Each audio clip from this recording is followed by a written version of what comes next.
Hello manifestors. In this video we will explore a scale of poor and rich, and you can find where you are on the scale honestly for yourself, and once you know what to change, you can change it. So we will find and kind of like you can feel it for yourself, what is your current state and where the improvements can be done. So let me first describe poor mentality. So people with poor mentality, they're usually victims. They usually blame government or their bad job or the boss or something else outside of themselves for the lack in their lives.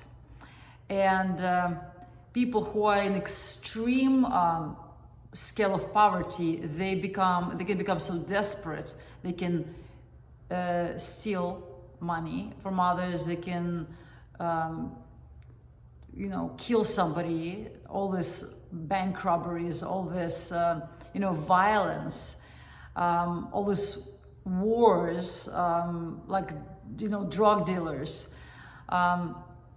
Even in the movies you see that people can do anything, like the craziest thing, for money, because they put the concept of money and wealth outside of themselves.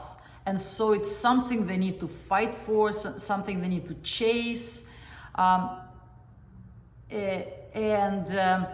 Instead of putting the wealth and money within yourself, knowing that I am the money, my ability, my worth is that much, and you can assign a number to yourself and what you're capable of, basically. So when people put wealth and money outside of themselves, then they can do the most terrible things, honestly speaking. I mean, women can sell their body even and feel terrible about themselves, and then feel even worse and even more worthless when they do that. So it's usually like it can be a spiraling down type of mentality. Poor people who, even if they are let's say win a lottery, millions of dollars, still statistically 90% of these people lose everything within first 5 years, just because, again, they don't identify their wealth with themselves. It's outside of them. Now, the next category is poor person who is actually rich. And those are most entrepreneurs. When somebody starts a business, lots of startups fail. But in this category, people already understand that they have the ability to make money. They don't work for somebody, putting all the decision making in somebody's hand, and they just work for mere salary. That's a poor mentality. So the beginning of rich mentality is when I can make it. I can make my own decisions. I can make my own plan. I can follow my own dreams. I can do what I love. And of course, when you do something you love, you never work a day in your life, because it's something you enjoy to do, even for free. And then if you turn it into business, so much more enjoyment is in it. I want to give you this story, the example of the poor rich person. This guy, he was a guard in the bank, and he found a bag with money, with cash, and he turned it back to the bank. And all his friends was like, "Oh my God, are you crazy? This was just like a gift." In his beliefs, it was not his money, so he didn't feel good about himself taking that, and so he gave it. And then the bank saw his loyalty, and they sponsored him, and now then he became one of the clerks there, and then they promote to manager, and now he's a regional manager, and now he's making way more money than it was in his bag. And so the mentality of that person was already like, I can do better than that. And here people say, they put this idea of sin, right? Like, oh, it's a sin to steal. To me, there is no sin, there's just experiences. But here you have to be honest with yourself, what feels right for you. And if you take the money out of fear that you yourself cannot make it, or out of fear that it's not, that you never have enough, then it's one thing. But if you find a bunch of money and you was already like planning, manifesting it, visualizing it, and now it comes into your reality, now you know it's a gift from the universe, and then you take it, it's for you. You actually, create it with your focus. You can collapse anything from energy into matter with your attention. That's how we manifest anything, not just money.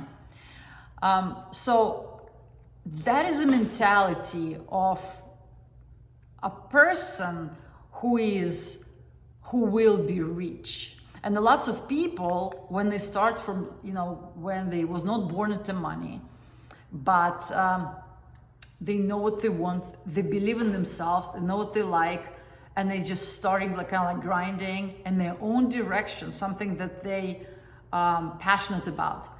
You can say that person will be rich. If that person is developing, is learning, has ambition, and he has honesty, like he is clear from all that fear, from all this negative programming that makes you kind of like sell yourself out, or go against your own internal heart compass, your belief system, doing something like wrong instead of doing something right. So if you follow that compass of your own heart, this is the right thing to do, and you do it, then the money is yours. You will be rich eventually. It's just a matter of a little bit of time. And of course, the rich people who already have made amazing amounts of money, people like this, I think almost all very, very wealthy people have lost most of what they made, and then they made it again. And I'm talking about millions and billions of dollars. So the ability, that scale, that sort of like your internal amount of how much you can create for yourself, that's really expansions of your mind, how much you think you're worth.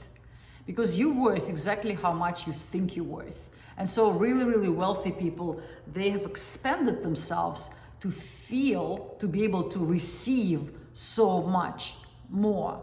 And that usually works exponentially.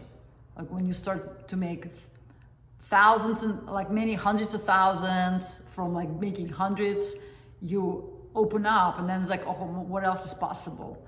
And you grow like that. And then of course,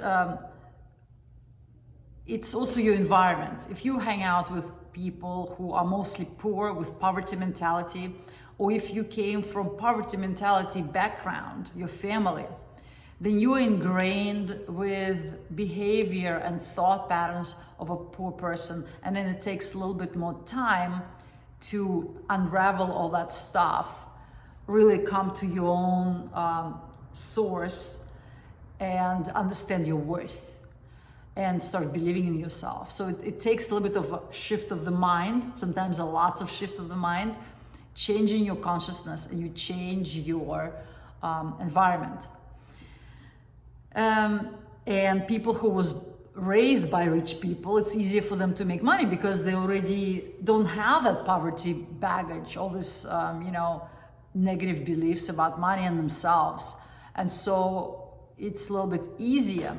But what I've noticed, lots of my friends who are wealthy, born into wealth, mega millions, I noticed that if their parents made the money not in a clean way, not following their passion and serving to others, but if they made their money by stepping on others and compromising themselves out of pure survival and fear, because you can get rich like this too, but what happened with your wealth, usually second generations just blow it.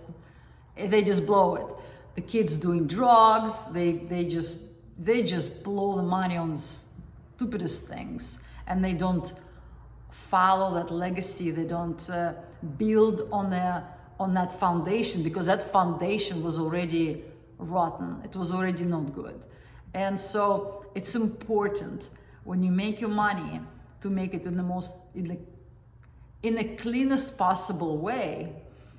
And when you make money, what is called happy money, if you make your money serving other people and servicing from your heart, offering the best of you from your heart, then people feel it and they're happy to give you the money, you know? And that's happy money. You receive money that was like almost blessed by people by their gratitude. When money is made with grudges, or I hate my work, or you know, I'm a slave to my business, and like I would love to quit all the time, but I just can't because all these bills are piling up, that becomes unhappy money. And then it's either very, very hard to make money that way, or if you do it in some ways where you're hurting other people, this money will always be spent in like some not a happy way. Basically, you spend the money and you enjoy the money as much just like you receive the money. So if you receive it with gratitude, it will be full of blessings, and this money will create happiness for yourself. But if you receive it in some filthy ways, then it either you lose this money easily, or they will be also like stolen from you, or something will go wrong, you know. There are many examples, like the guy, the Escobar, right? He was so rich, selling cocaine and with violence and everything, and eventually with all this violence he was shot. They found a massive amounts of cash under a pool. He had a mansion and a pool, and after his death they started to drain the pool, started to dig, and they found this huge, you know, storage of cash in dollars. But guess what? Most of this money was destroyed by rats. Literally, rats ate his money, and that was just so descriptive of what happens to the money when it's received in such a bloody and, you know, unhappy ways. So it's important to honestly look at where you are and estimate where you're in that scale of not only happy or unhappy money, but where you're in the scale of poverty versus richness mentality and state of mind within yourself. So if you observe yourself, if you observe your thoughts and your words, how you talk about your money or your work, or about the source of receiving money, then you can know. And when you estimate, when you know what to change, then you can change it. And so that's your exercise for today. Look at what you are, observe yourself, observe your life, and see where you're at now. And then we'll start from there. We'll start unraveling all this programming and move towards the scale of happy and rich versus miserable and poor, or miserable and rich. That exists too. All right, I'll see you in the next class. Bye.